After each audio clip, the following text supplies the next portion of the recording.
ولعن أعداءهم.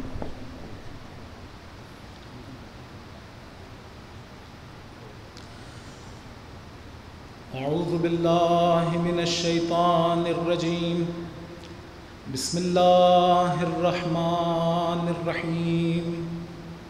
الحمد لله رب العالمين والعاقبة للمتقين والجنة للمطيعين والنار للملحدين، ثم الصلاة والسلام على أشرف الأنبياء والمرسلين شفيع المذنبين نبينا أبي القاسم محمد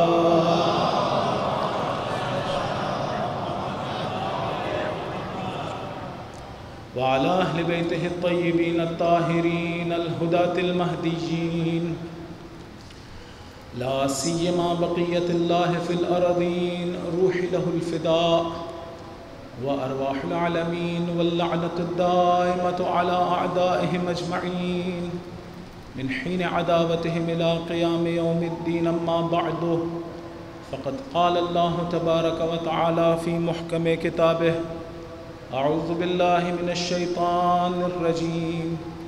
قل هل من شركائكم من يهدي إلى الحق قل الله يهدي للحق أفمن يهدي إلى الحق أحق أن يتبع أمن لا يهدي إلا أن يهدى فما لكم كيف تحكمون. صلوات پڑھ دیں محمد.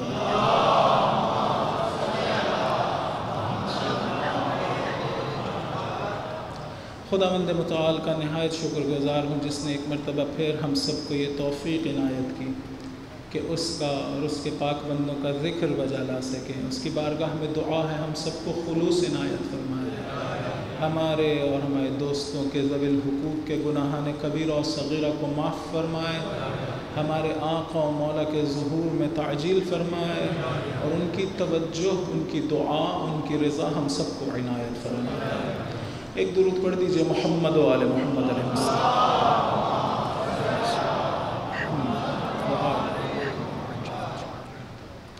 میں عرض کہہ رہا تھا کہ خداوند متعال ہم سے یہ چاہتا ہے کہ ہم مقام توحید پہ، مقام نورانیت پر فائز ہو جائیں.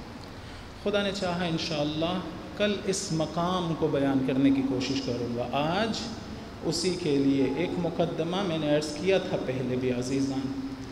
بہرحال جس موقعیت میں ہم رہتے ہیں، جس جگہ پر ہم رہتے ہیں، اس کی وجہ سے ہماری یہ مجبوری ہوتی ہے بعض اوقات کہ ہم امامت سے متعلق، ہادی برحق سے متعلق جب گفتگو کرتے ہیں تو بحث حکومت کو اپنے مد نظر رکھتے ہیں. جو مالک حقیقی ہو، حکومت کرنے کا حق بھی تو اسی کا ہے نا. جس نے خلقت، آپ اگر ایک چیز خلق کریں، آپ اگر ایک چیز، دیکھیے پریشان نہ ہوئیے گا اگر میں کہوں کہ آپ اگر ایک چیز خلق کریں. اگر میں آپ سے ابھی کہوں اپنے ذہن میں ایک سفید رنگ کا سیب خلق کریں تو کر سکتے ہیں یا نہیں؟ یہ جتنے مفاہیم ہیں جو ہمارے ذہنوں میں آ رہے ہیں بالآخر ہمارے ہی ذہنوں کی تو مخلوق ہے، کسی اور کی مخلوق تھوڑی ہے یہ.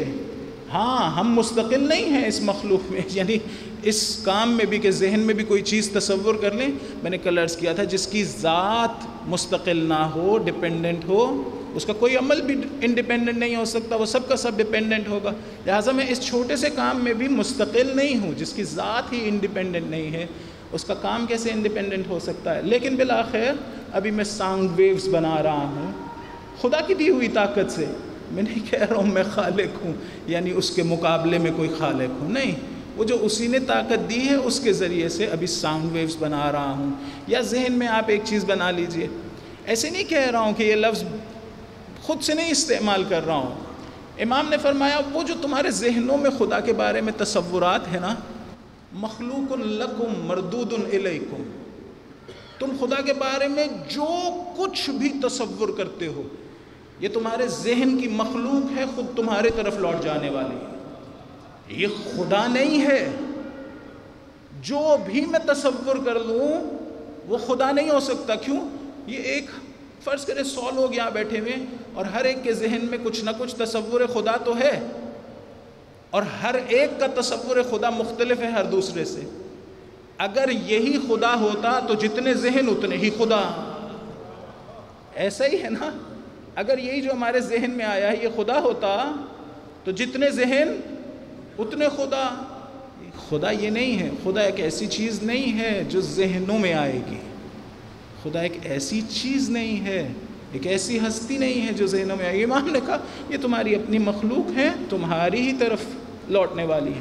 تو میں یہ کہنا چاہ رہا ہوں, امام نے لفظ استعمال کیا ہے وہاں پر, کہا مخلوق لکم مردود الیکم. اس لہٰذا اتنی پریشانی والی بات نہیں ہے, پریشان نہ ہو جائیے گا. ایک درود پڑھ دیں محمد و آل محمد علیہ السلام.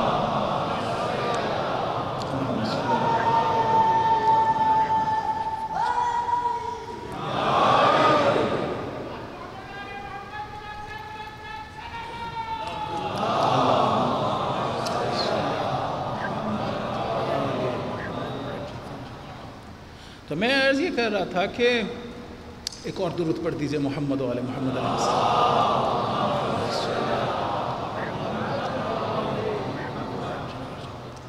کہ خداوند متعال ہم سے خالص توحید چاہتا ہے اور ہم سے چاہتا ہے ہم اس مقام پر فائز ہو جائیں. یہ جو بحث ہے حکومت کی, ہم اس کے متعلق مجبور ہیں کہ تھوڑی سی بحث کریں. لمبی طولانی بحث نہیں کرنا چاہتا ہوں, نہایت معمولی سا مقدمہ توجہ دلانے کے لیے کہ ہماری اصل بحث کیا ہے. آج تک یا بہت سے اوقات میں ہم لوگ یہ سمجھے امام یعنی ایسا شخص جس کا کام ہے حکومت کرنا. یہ غلط نہیں ہے, بالکل درست بات ہے, بالکل ہمارا یہی عقیدہ ہے. ہم قائل ہیں کہ حق حکومت کس کو ہے؟ امام کو. اس سے خود نہیں لیا ہے, خداوند متعال کا حق تھا, خدا نے اپنے نبی کو دیا اور خدا نے جناب امیر کو دیا ہے, امیر المؤمنین کو اور 12 ائمہ کو خداوند متعال نے دیا. غدیر میں رسول خدا صلی اللہ علیہ وآلہ وسلم نے خدا کے حکم سے جناب امیر علیہ السلام کو حاکم بنایا تھا. خود حاکم نہیں بنایا تھا, خود اعلان کیا تھا. بنایا کس نے تھا؟ خدا نے تھا. اس میں اور کسی کا عمل دخل نہیں تھا. خدا نے بنایا جناب امیر علیہ السلام کو. جناب رسول خدا نے جناب رسول خدا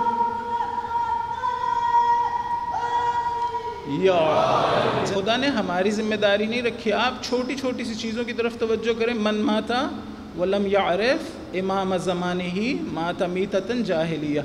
جو بھی امام کی معرفت کے بغیر مرا, یا اہل سنت کے ہاں ہے کہ من ماتا ولم یبایع اماما مثلا ولیس فی عنقہ بیعۃ امام حق مات میتۃ جاہلیہ مثلا. تم نے امام بنانا نہیں ہے.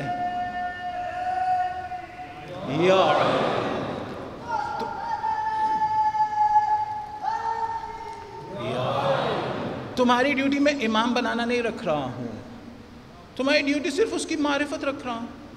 جاؤ ڈھونڈو کون ہے, اس کو تلاش کرو, اور پھر اس کو تلاش کرنے کا مطلب کیا ہے؟ اس کو امام ماننے کا مطلب کیا ہے؟ یہ کہ پھر جیسا وہ کہے ویسا کرو. خالی بیٹھ کے کہہ دینا ہاں فلاں میرا امام ہے اور اس کی بات نہ سننا, یہ بہرحال فقط زبانی جمع خرچ ہے. یہ امام ماننا نہیں ہے. امام ماننا یہ کہ جس کو آپ نے امام مانا ہے اسے کیا مانا ہے؟ اسے لیڈر مانا ہے, لیڈر مانا ہے. وہ آگے چلے گا, میں اس کے پیچھے چلوں گا. وہ میرا مولا ہے, وہ میرا آقا ہے, میں اس کا عبد ہوں, میں اس کا غلام ہوں, میں اس کا خادم ہوں. جیسا وہ کہے گا میں ویسا کروں گا. یہ مطلب ہے امام کو امام ماننے کا. خدا نے کہا انی جاعل فی الارض خلیفہ, میں زمین میں اپنا خلیفہ بنا رہا ہوں. کون بنا رہا ہے؟ پھر خدا کہتا ہے میں بنا رہا ہوں. تم لوگ بناؤ گے؟ نہیں, میں بناؤں گا. جاعل, انی جعلت نہیں کہا, انی اجعل نہیں کہا, میں بناتا ہوں یا میں نے بنایا تھا, ایسا نہیں کہا. اپنی صفت ظاہر کی ہے. دیکھیں, ایک ہوتا ہے فعل اور ایک ہوتا ہے صفت, ایٹریبیوٹ. ایک ایکشن ہوتا ہے اور ایک ہوتا ہے ایٹریبیوٹ. ایکشن ایک دفعہ ہوا, نہیں پتہ دوبارہ ہوگا یا نہیں ہوگا. لیکن اگر کسی کی کوئی ایٹریبیوٹ ہو تو اس کا مطلب ہے یہ اس کی صفت ہے, وہ یہ کرتا ہے. تو اگر طول تاریخ میں ابتداء انبیاء سے لے کے جناب رسول خدا تک یہ کرتا رہا تو جناب رسول خدا کے بعد ہمیں کرنے کا کہہ دے گا؟ ابھی بھی وہی کرے گا. خود جناب رسول خدا کے بعد سے لے کر زمان غیبت تک, یعنی جب تک ائمہ علیہم السلام ظاہری طور پہ ہماری دسترس میں تھے, ہم قائل ہیں کہ اماموں کو اسی طرح سے نصب کرتا رہا. جب غیبت میں چلے گئے آج تو دو گروہ ہو گئے. ایک قائل ہیں کہ امام ہے اور ایک قائل ہیں امام ہے یعنی وہ ہیں اور ظہور کریں. دوسرے قائل ہیں کہ نہیں وہ نہیں ہیں, انہوں نے بعد میں متولد ہونا ہے. تو ان سے یہ سوال ہے کہ یہ جو خلافت فی الارض ہے, خدا نے کہا یہ میرا کام ہے, میری ایٹریبیوٹ ہے, کیا یہ زمانے میں رسول پاک کے بعد سے لے کے ابھی تک یہ ایٹریبیوٹ خدا کی باقی ہے یا ختم ہو گئی ہے؟ اگر باقی ہے تو اس کا مطلب ہے کہ ابھی بھی اسی نے ایک خلیفہ بنا رکھا ہے. اگر اس کی یہ ایٹریبیوٹ ہے, اس کی یہ صفت ہے, تو اس کا مطلب ہے ابھی بھی یہ صفت ہے. جب ابھی بھی یہ صفت ہے تو ابھی بھی ایک خلیفہ ہونا چاہیے. ایسا نہیں ہے کہ وہ بعد میں آئے گا, نہیں, چونکہ یہ اس کی صفت ہے لہٰذا ابھی بھی ایک خلیفہ ہے. اور ہم قائل ہیں کہ وہ غیبت میں, بس ہم قائل ہیں کہ مولا ہیں. خدا نے اس کائنات کو بغیر خلیفہ کے نہیں چھوڑا ہے, وہ ہیں اور غیبت میں.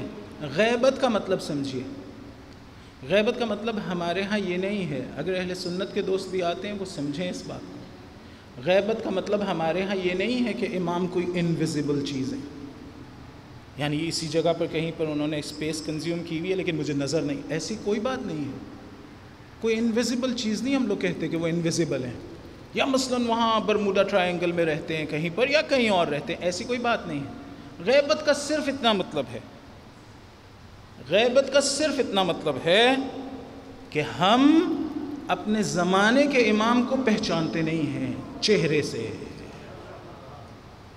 یعنی فرض کریں آج میں حرم امام حسین علیہ السلام میں بیٹھا ہوا تلاوت کر رہا ہوں قرآن کی, تو ممکن ہے میرے ساتھ بیٹھ کے وہ نماز پڑھ رہے ہوں, ممکن ہے میرے ساتھ بیٹھ کے وہ قرآن پڑھ رہے ہوں, لیکن میں انہیں پہچانتا نہیں ہوں کہ میرے مولا میرے ساتھ بیٹھا ہوا ہے یا میں ان کے ساتھ بیٹھا ہوں. بس اتنا سا مطلب ہے غیبت کا. یہ مطلب نہیں ہے کہ وہ انویزیبل ہیں, یہ مطلب نہیں ہے. کیوں؟ خداوند متعال کی اس میں حکمتیں ہیں کہ کیوں خدا نے ایک لمبے عرصے تک اس کو. کوشش کروں گا جیسے آقا نے کہا تھوڑی سا اس کے متعلق گفتگو کرتا رہوں گا.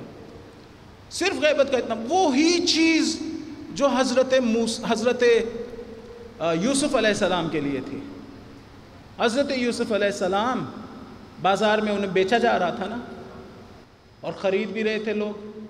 یہ جو بیچ رہے تھے اور خرید رہے تھے, کیا یہ حضرت یوسف کو دیکھ نہیں رہے تھے؟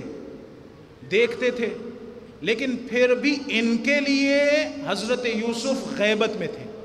کیا مطلب؟ یعنی دیکھ رہے تھے کہ ہم اسے بیچ اور خرید رہے ہیں, لیکن پہچانتے نہیں تھے کہ نبی خدا کو بیچ رہے ہیں.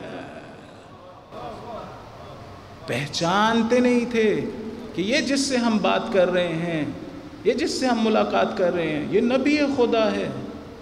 آپ جس وقت حج پہ جاتے ہیں, ایک چھوٹا سا بالکل ریڈیس ہے عرفات کا, بالکل چھوٹی سی جگہ ہے, امام حج پہ ہوتے ہیں وہیں موجود ہوتے ہیں, اسی چھوٹی سی جگہ. ان پہ بھی وہ مناسک حج سو واجب ہیں, وہیں پر ہوتے ہیں وہ. ممکن ہے آپ جبل رحمت پہ جائیں, وہ بھی خدا سے دعا کر رہے ہو, مناجات کر رہے ہو, آپ انہیں دیکھیں لیکن پہچان نہ پائیں. کیوں نہیں پہچان پاتے ہم؟ اس لیے کہ ہم نے اپنے آپ کو بہت زیادہ آلودہ کر لیا ہے. پاکیزگی کو دیکھ پاتی ہے, پاکیزگی کو درک کرتی ہے, نور کو درک کرتا ہے, ظلمتیں نور کو نہیں درک کر پاتی. ان کے پاس سے گزر جاؤں گا سلام کیے بغیر. آپ یہ جو کربلا کی واک ہے, نجف سے کربلا تک لوگ پیدل چلتے ہیں, دیگر علاقوں سے بھی, آپ کبھی غور کریں تو انہوں نے اپنے بیک پیک پہ لکھا ہوا ہوتا ہے, مولا اگر میں نے آپ کو دیکھا اور سلام نہ کیا مجھے معاف کر دینا. میں نے آپ کو دیکھا بھی اور سلام بھی نہ کیا, مجھے اس بات پہ معاف کر دینا. اتنے لوگ ہیں جن لوگوں کی ملاقاتیں ہوئی ہیں, بعض اوقات نہیں پتہ چلتا ہے, بعض اوقات پتہ چل جاتا ہے لوگوں کو. کیوں نہیں ہمیں پتہ چلتا؟ اس لیے کہ ہم لوگ آلودہ ہیں, گنہگار ہیں, آنکھیں پاک نہیں ہیں, ہر گناہ ان آنکھوں سے کیا. خدا ہمیں بچائے آئندہ انشاءاللہ. بس اگر کسی کی آنکھیں پاک ہوں, کسی کی روح پاک ہو, تو وہ اس نور کو درک کرتا ہوگا.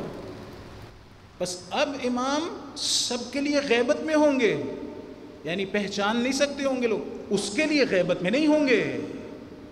اسے کہتے ہیں ظہور شخصی۔ ایک ہے ظہور عمومی، جس دن مولا آ کے کہیں گے الا یا اہل العالم ان جدی الحسین قتلوہ عطشانا، اے جہان کے لوگوں، میرے بابا حسین کو، میرے جد حسین کو پیاسا مارا گیا۔ اس کا مطلب ہے اس دن لوگ امام حسین علیہ السلام کو بھی پہچانتے ہوں گے، پورا عالم پہچانتا ہوگا۔ اور دوسرا یہ کہ مولا اپنا تعارف اپنا امام حسین علیہ السلام کے ذریعے سے، غیبت میں ہماری ذمہ داریوں میں سے ایک ذمہ داری یہ ہے کہ ہم امام حسین کو پورے عالم کے لیے انٹروڈیوس کروائیں، کرسچنز کے لیے انٹروڈیوس کروائیں۔ آپ انٹرنیٹ پہ بیٹھتے ہیں، اگر آپ کا تعلق کہیں ویسٹ میں کسی سے ہوتا ہے، بتائیں امام حسین علیہ السلام کون تھے۔ آپ کا تعلق کسی کرسچن، کسی یہودی، کسی ایتھسٹ سے ہوتا ہے، بتائیں کون تھے۔ کیوں؟ جب یہ پوری دنیا میں امام حسین علیہ السلام کا انٹروڈکشن ہو جائے گا، امام ظہور فرمائیں گے تو کیا کس طرح سے کہیں گے الا یا اہل العالم ان جدی الحسین قتلوہ عطشان، میں اس کا بیٹا ہوں جس کے بارے میں تمہیں بتایا گیا تھا۔ آپ اس سسٹم میں شامل ہو جائیں گے، اس انٹروڈکشن میں آپ نے بھی کچھ کیا ہوا ہوگا۔ تو ذمہ داریوں میں سے کم از کم ایک ہی چھوٹی سی ذمہ داری ہم لوگ ادا کر سکتے ہیں۔ ایک درود پڑھ دیں محمد و آل محمد علیہ السلام۔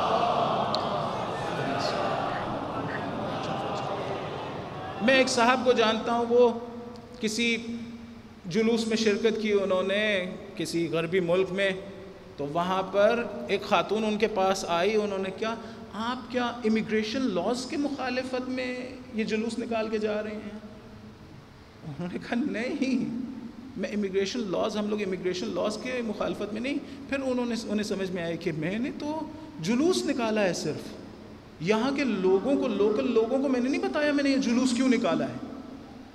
کچھ ایسے بینرز ہونے چاہیے تھے، کچھ ایسی کتابیں ہونی چاہیے تھی، کچھ ایسے بروشر ہونے چاہیے تھے جو عام لوگوں کو دیے جا سکتے۔ پھر انہوں نے بہرحال خدا نے انہیں توفیق دی، انہوں نے کچھ بروشرز منگائے، کچھ کتابیں تھی اتفاقاً، تو انہوں نے منگا کے اس خاتون کو دی، کہا پڑھیے اس سے کہ ہم کیا کر رہے ہیں، کون تھے امام حسین علیہ السلام۔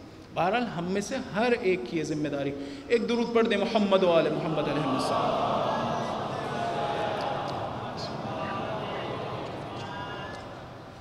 تو ظہور کا مطلب بھی کہ میں عرض کر رہا تھا کہ اگر کسی کی آنکھیں پاک ہیں تو پھر اس کے لیے امام غیبت میں نہیں ہے، اس کے لیے غیبت میں نہیں ہے۔ وہ حرم امام حسین علیہ السلام جائے گا تو جا کے دیکھ لے گا، وہ سامنے بیٹھے میرے مولا عبادت کر رہے ہیں۔ وہ خانہ کعبہ میں جائے گا، عرفات میں جائے گا، تو اس کے لیے غیبت نہیں ہے۔ علماء نے کہا اسے کہتے ہیں ظہور شخصی۔ جس وقت ظہور عمومی ہوگا اس وقت کافر، مسلمان، منافق، نیک، پرہیزگار، گنہگار سب محسوس کر لیں گے، سب کو پتہ ہوگا اچھا یہ امام زمان علیہ السلام۔ اسی طرح سے جس طرح سے رسول پاک کے دور میں ہوتا تھا، کسی پہ پابندی تو نہیں تھی یہ جاننے کے لیے کہ یہ رسول پاک ہے، سب کو پتہ تھا۔ اسی طرح سے جب مولا ظہور کریں گے سب کو پتہ چل جائے۔ کمال یہ تو نہ ہوا کہ جہاں پر ایک منافق بھی پہچان پاتا ہے کہ یہ زمانے کا امام ہے، میں بھی پہچان لوں کہ یہ زمانے کا امام ہے۔ کمال تو یہ ہے کہ ابھی ظہور عمومی نہ ہوا ہو، میرے لیے ظہور ہو جائے، میں بیٹھا ہوں انتظار میں، اچھا جس دن آئیں گے آواز دیں گے کہ الا ان جدی الحسین، اس دن مجھے پتہ چل جائے، ٹھیک ہے بس کافی ہے۔ یہ درست نہیں ہے، یہ درست نہیں ہے۔ میں اپنے آپ کو پاک کروں، میں اپنی آنکھوں کو پاک کروں، میں اس ظہور سے پہلے، فرض کریں اس ظہور میں ابھی کچھ دن باقی ہیں اور میں نے اس سے پہلے مر جانا ہے، حیف نہیں ہے میں اس دنیا میں آؤں اپنے مولا کی زیارت کیے بغیر چلا جاؤں، اس دنیا میں آؤں اور مولا کی زیارت کیے، بس مجھے اپنے آپ کو پاک کرنا ہوگا۔ ظہور کے لیے آمادگی ہی صحیح، اگر مجھے ظہور شخصی نہیں بھی حاصل ہوتا کم از کم آمادہ تو ہو جاؤں گا۔ میں نے کل عرض کیا تھا کہ امام نے آ کے کچھ اور باتیں نہیں کہنی، وہی باتیں کرنی ہیں جو ان کے آبا و اجداد کر کے گئے ہیں۔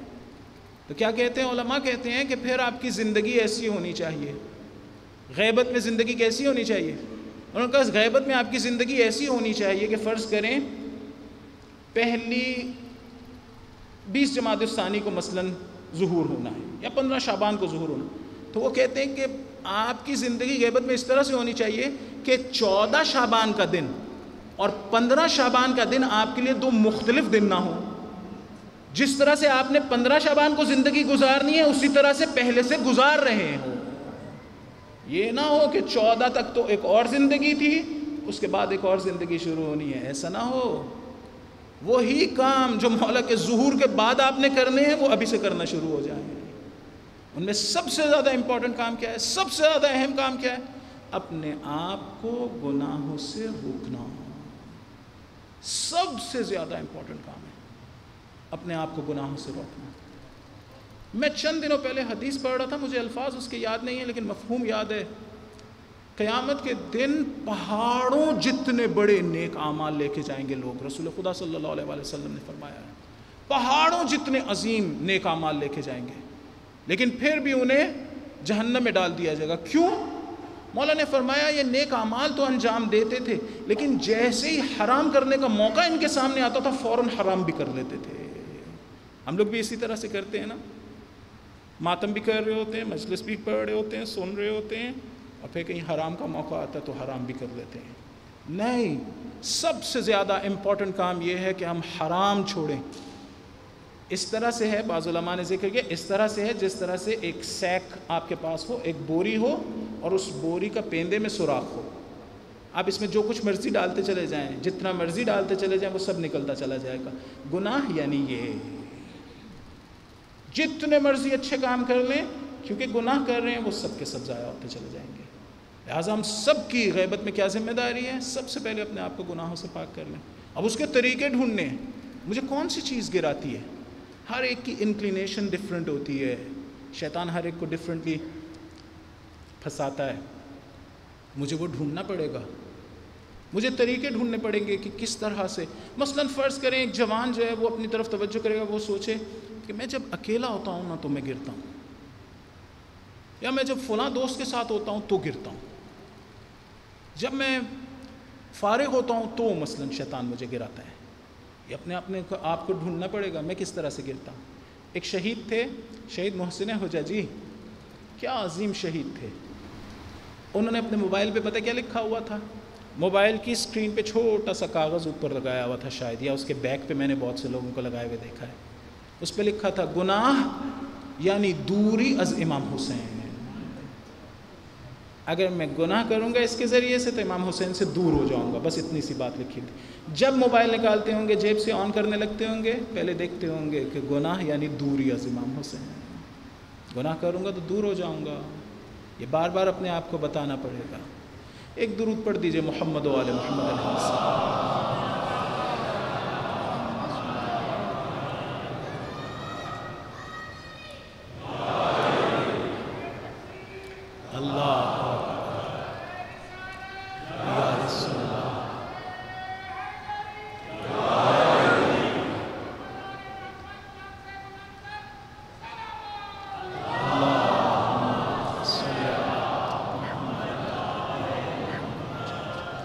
بس اب امام کو سمجھیے. امام کون ہوتا ہے؟ امام ایک ایسی شخصیت ہے جس نے حکومت کرنی ہے. لیکن کیا فقط یہی ذمہ داری ہے امام کی؟ فقط اتنی سی ذمہ داری ہے؟ ہم لوگ چونکہ ایک خاص معاشرے میں رہتے ہیں، ہم سوچتے ہیں. مجھے احساس ہے، دیکھیے مجھ سے 1-2 سوال پوچھے گئے تھے.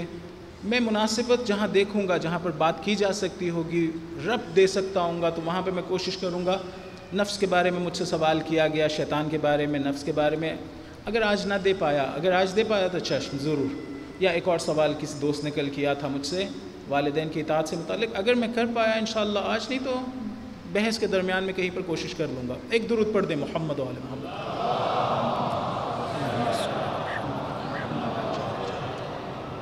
تو امام ہم یہ سمجھتے ہیں کہ ان کی یعنی امام یعنی حاکم. کیوں ہم ایسے ہو گئے؟ کیوں ایسے ہوا؟ اس لیے کہ ہم ایک مخلوط معاشرے میں رہتے ہیں. دوسروں کے ہاں یہ تعریف ہے امام کی، دوسرے یہ تعریف کرتے ہیں امام کی.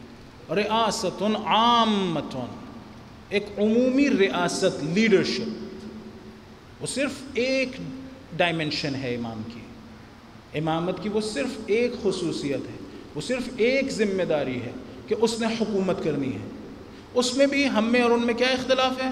ہم میں اور ان میں یہ اختلاف ہے کہ وہ کہتے ہیں ہم خود بنائیں گے، ہم کہتے نہیں ہمیں حق نہیں ہے بنانے کا، ہمیں فقط اطاعت کا کہا گیا، بنانے کا حق اللہ تعالیٰ کا ہے، اللہ تعالیٰ بنائے گا۔ ان کے نزدیک جب وہ خود بنائیں گے، آپ مجھے ایک چیز بتائیے ذرا سوچ کے، ایک شخص کو اللہ تعالیٰ نے نبی بنایا، اللہ تعالیٰ نے ایک شخص کو نبی بنایا، اور میں اس کی نبوت کا انکار کروں تو میں نے اس کا بھی انکار کیا ہے اور اللہ تعالیٰ کا بھی انکار کیا۔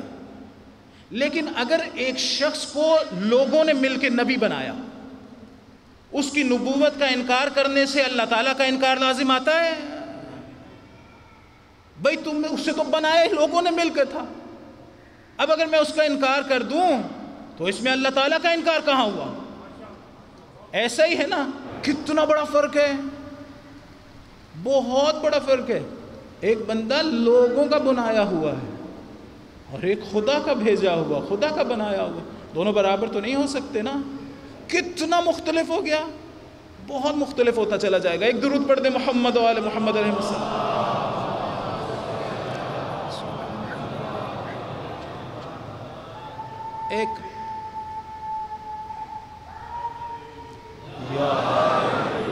ایک مولوی صاحب کو میں سن رہا تھا آج سے کچھ سال پہلے، انہوں نے کہا وہ امام حسین علیہ السلام نے خروج کیا یزید کے خلاف، تو بہت سے لوگ جو ہے مثلا ان کی نگاہ میں دیندار لوگ، بہت سے لوگ یزید کے حامی ہو گئے اور بہت سے لوگ امام حسین علیہ السلام کے حامی ہو گئے۔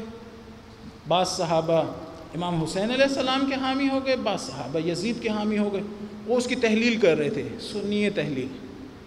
فرمایا بعض لوگوں کا خیال یہ تھا کہ امام حسین علیہ السلام میں تقوی زیادہ ہے، اور بعض لوگوں کا خیال یہ تھا کہ یزید زیادہ اچھا گورن کر سکتا ہے۔ میں نے کہا یہ دیکھو، ایسی بھی عقل ہوتی ہے اس دنیا میں، نکل جائے دین سیاست سے تو رہ جاتی ہے چنگیزی۔ یزید رجل فاسق فاجر شارب الخمر قاتل النفس المحترمہ، یعنی کون سی برائی تھی جو اس میں نہیں تھی، اس کے ذریعے سے حکومت چلے گی۔ ادھر جب یہ نظریہ ہے کہ اچھا کوئی بھی ظالم و جابر کوئی بھی بیٹھ جائے حکومت پہ، اب آپ نے اس کے خلاف خروج نہیں کرنا، کیوں؟ اس لیے کہ لوگوں نے بنایا ہے۔ ادھر کیا نظریہ ہے؟ ادھر یہ کہ کوئی ظالم و جابر بو بھی نہیں پا سکتا حکومت ہے کی۔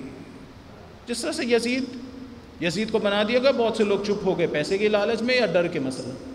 کیوں خدا عذاب دے گا؟ اس لیے وہ لوگ جو خاموش رہے وہ بھی اس لیے عذاب کے مستحق ہوں گے، خداوند متعال کی تعلیمات کے ساتھ الائنڈ نہیں ہے، یہ اسی خط پر نہیں چل رہا جو خداوند متعال نے دیا تھا، یہ قبول کر کے بیٹھا ہوا ہے کہ ہاں کوئی بات نہیں ہے، کوئی اگر ظالم بھی بیٹھ جائے تو کچھ نہیں ہوتا، لہٰذا اب اس کا مستحق ہوگا۔ ہم لوگ معاشرے میں رہتے ہیں، بعض اوقات سوال کیا جاتا ہے اگر ایک خاص گروہ گناہ کر رہا ہے تو باقیوں کو کیوں عذاب مل رہا ہے؟ اگر کچھ لوگ بیٹھے ہوئے گناہ کر رہے تھے، مثلا ایک معاشرے میں گناہ ہو رہا ہے، ایک تو اس کی وجہ یہ ہے کہ باقیوں کی ذمہ داری یہ تھی کہ امر بالمعروف کہیں، نہی عن المنکر کریں، انہوں نے وہ نہیں کیا، جب اپنا وظیفہ انجام نہیں دیا تو انہیں سزا ملے گی۔ بعض اوقات وہ یہ کرتے ہوں گے تب بھی عذاب آئے گا تو یہ بھی شامل حال ہو جائیں گے، کیوں؟ مگر یہ کہ خدا خاص طور پہ کسی کو بچا لے، کیوں؟ آپ کو ایک مثال سے سمجھاتا ہوں۔ آپ لوگ ایئرپورٹس پہ جاتے ہیں، ایئرپورٹ پہ جب جاتے ہیں تو وہاں جا کے دیکھتے ہیں ایک سموکنگ زون ہے، اگر میں اس سموکنگ زون میں چلا جاؤں اور سگریٹ نہ پیوں تو کیا مجھے کوئی نقصان نہیں پہنچے گا؟ میں کہوں بھئی میں تو سگریٹ نہیں پی رہا، سگریٹ تو یہ باقی سارے پی رہے تھے، مجھے نقصان کیوں ہو رہا ہے؟ تو آپ لوگ جواب کیا دیں گے؟ کہیں گے کہ آپ کو واقعاً آپ سگریٹ نہیں پی رہے لیکن ایک ایسی جگہ پر موجود ہے جو پولیوٹڈ ہو چکی ہے، اب آپ اس سے چھٹکارا نہیں حاصل کر سکتے، جب تک وہاں رہیں گے آپ کو نقصان ہوگا۔ اسی طرح سے ہم لوگ ہیں، معاشرہ بے راہی کی طرف جا رہا ہو، گمراہ ہو رہا ہو، میں کہوں نہیں میں تو ٹھیک ہوں، نہیں، یہ کافی نہیں ہوگا۔ سویڈن میں قرآن جلایا گیا، میں سمجھوں میرا کوئی تعلق نہیں ہے اس سے، نہ مجھے بات کرنے کی ضرورت ہے ممبر سے، نہ آپ لوگوں کو سننے کی ضرورت ہے، ہمارا کیا وہ اتنی دور جلایا گیا، ایسا نہیں ہے، ایسا نہیں ہے۔ خداوند متعال نے میری ایک ذمہ داری لگائی ہے، آپ لوگوں کی بھی ایک ذمہ داری لگائی ہے، اس ذمہ داری سے چھٹکارا نہیں مل سکتا. اگر ذمہ داری ادا نہیں کریں گے تو جان لیں یہاں یا مرنے کے بعد سوال ضرور ہوگا اور پھر اس کے مطابق حساب ہوگا. ایسے نہیں ہوگا. آپ دیکھیں کیسا خوبصورت کام کیا حرم امام حسین علیہ السلام والوں نے. دیکھا ہے آپ نے, ہزاروں لوگ جمع ہیں اور انہوں نے قرآن اٹھائے ہوئے ہیں, اور کبھی اپنے سینے سے لگاتے ہیں, کبھی اپنے سر پہ رکھتے ہیں. ہم بھی یہ کام کریں, ہم بھی یہ کام کریں, دنیا کو بتائیں قرآن ہمیں عزیز ہے. ایسے نہیں ہو سکتا فریڈم آف ایکسپریشن کے نام پہ آپ جو کچھ مرضی آ کے تو کرتے رہیے. ہماری بھی ذمہ داری ہے. کاش ہم لوگ بھی ایسا کچھ کریں, کاش ہم لوگ بھی ایسا کچھ کریں. اگر آپ لوگ آمادہ ہوں تو کل اپنے ساتھ ہر ایک بندہ ایک قرآن لے کر آئے. ہر بندہ.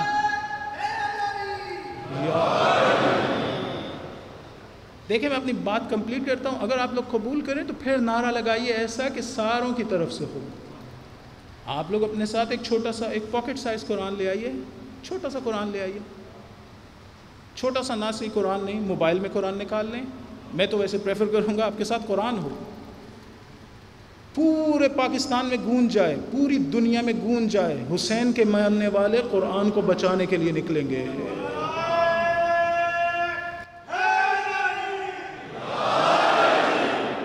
اس قوم کو اسی قرآن کے نام پر ایک زمانے تک بانٹا گیا ہے. اور جی ان کا قرآن پتہ نہیں کتنے سپاروں کا ہے, ان کا کتنے سپاروں کا ہے, ان کے وہ بکریاں کھا گئی, ان کا ایسے ہو گیا ویسے ہو گیا. اس نام پر ایک دوسرے کو لڑاتے رہے, اس نام پر. اسی قرآن کے ہونا تو یہ چاہیے تھا کہ شیعہ سنی سب مل کے ایک بہت بڑا اجتماع کرتے اور اس اجتماع میں ساروں کے ہاتھوں میں قرآن ہوتا, ایک پاورفل آواز جاتی. مجلس درس اتحاد ہے.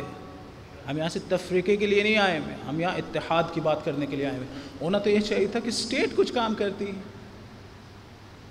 لیکن بہرحال پرائیورٹیز کی بات ہے, پرائیورٹیز کی بات ہے. تو اگر آپ لوگ تمایل رکھیں تو انشاءاللہ ہم لوگ کل سب اپنے ساتھ جو بھی لا سکتا ہو, خصوصاً چھوٹے بچے, پھر ان کی آپ پکچرز لیں اور وہ پکچرز اپلوڈ کریں. دنیا کو پتہ چلنا چاہیے کہ مجلس امام حسین علیہ السلام کیا درس دیتی ہے. دنیا کو پتہ چلنا چاہیے. وہ لوگ جن کو متہم کرتے رہیں, جھوٹ بول کے کہتے رہیں کہ قرآن کو نہیں مانتے, آج وہی نکلیں گے قرآن کے انشاءاللہ حفاظت کرنے کے لیے. بس اگر آپ سب اس بات پہ میری حمایت کرتے ہیں تو میں نعرہ لگاؤں گا, آپ جواب دیں گے نعرہ حیدری انشاءاللہ. ایک درود پڑھیے محمد و آل محمد علیہ السلام.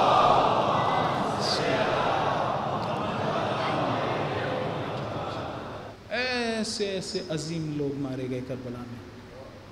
حضرت مسلم ابن اوسجہ جس وقت گرے زمین پر زخمی تھے, حبیب ابن مظاہر ان کے سرہانے پہنچے, امام حسین علیہ السلام بھی ساتھ تھے. عجیب یہ ہے کہ مسلم ابن اوسجہ مسکرا رہے تھے, کوئی درد نہیں محسوس کر رہے تھے. حبیب پاس کھڑے ہوئے تھے. حبیب نے کہا مسلم میرے لیے بڑا سخت ہے تمہاری شہادت, لیکن میں تمہیں جنت کی بشارت دیتا ہوں. آپ سوچیں کس منزلت پر ہوں گے جو دیکھ رہے ہوں گے کہ مسلم جنت میں جا رہے ہیں. بعض لوگوں کو امام چھوڑ کر چلے گئے, یعنی ساتھ نہیں لے کے گئے. بعض لوگوں کو امام نے خود بلایا ہے.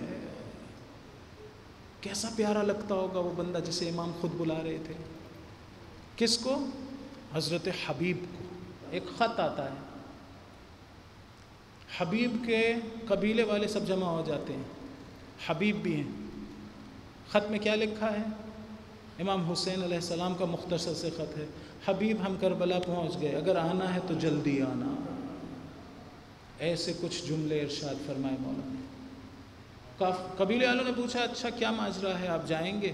کہا نہیں میں کہاں جاؤں گا, میں تو بوڑھا ہو چکا ہوں. اس لیے کہ جاسوس بہت زیادہ پھیل چکے ہوئے تھے. میں بوڑھا ہو چکا ہوں, میں کیا کروں گا جا کے, میں کچھ نہیں کر سکتا. وہ حبیب جو آج کے دن کا انتظار کر رہے تھے کہا نہیں میں تو نہیں جاؤں گا, میں بوڑھا ہو گیا ہوں. ایک مرتبہ گھر آئے, بیوی کو بھی پتہ چل گیا تھا. بیوی نے پوچھا کیا لکھا ہے خط میں؟ کہا امام حسین علیہ السلام نے بلایا. بیوی نے کہا اچھا پھر کیا ارادہ ہے؟ کہا میں تو بوڑھا ہو چکا ہوں، میں کہاں جاؤں گا؟ یا تقیہ کر رہے تھے یا بیوی کا امتحان لے رہے تھے؟ کہا میں کہاں جاؤں گا، میں نہیں جاؤں گا۔ ایک مرتبہ بیوی نے کہا اے حبیب اگر نہیں جائے گا تو رسول کو کیا جواب دے گا؟ حبیب نے کہا کہ اگر میں چلا گیا نا تو یہ حملہ کریں گے ہمارے گھر پہ اور لوٹ لیں گے گھر کو، تم اکیلی ہوگی۔ اس بیوی نے کہا لوٹنے دو، حملہ کرتے ہیں حملہ کرنے دو، تم چلے جاؤ۔ کہا اے میری بیگم اب میرے جسم میں ضعف ہے، مجھ سے تلوار نہیں اٹھائی جاتی ہے۔ یہ کہنا تھا کہ اس بیوی کو جلا لایا۔ ایک مرتبہ اپنے سر سے مکنا اتار کے حبیب کی طرف پھینکا، کہا پھر یہ مکنا پہن لے۔ اس کے بعد اونچا اونچا گریہ شروع کیا۔